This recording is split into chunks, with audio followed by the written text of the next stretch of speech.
Hi, my name's BrianSilverman. I've been working with turtle art since about the mid-70s, which was about 40 years ago. Back then it wasn't called turtle art, it was called logo. And it was more about math than it was about art. And what happened is through the 80s and 90s, I kept working with stuff like that. But it kind of got lost. So then around 5, 7 years ago, I thought it would be good to have a go at bringing it back again. So what I did is I pulled together some software that ended up being the thing that we're now calling turtle art. And it's possible that we got its name backwards, because even though it's about turtle and art, the real focus is the art of it rather than the turtle of it. It still has mathematics in it, it still has programming in it, but for me and for a lot of people using it, we're really using it to make images.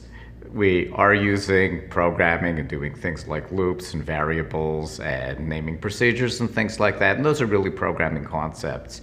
But that's not really what's at the center of it for me. What's at the center of it for me is learning about how to make images, learning about how colors interact with each other, learning about shapes, about form, trying to figure out what makes things pretty, which isn't really a good question. We don't have any really good answer to that. And basically enjoying doing it. When we started doing the art of turtle art, it really took us about 6 months to get a feeling for the medium, and maybe another year or two to start figuring out how to really express ourselves in that medium.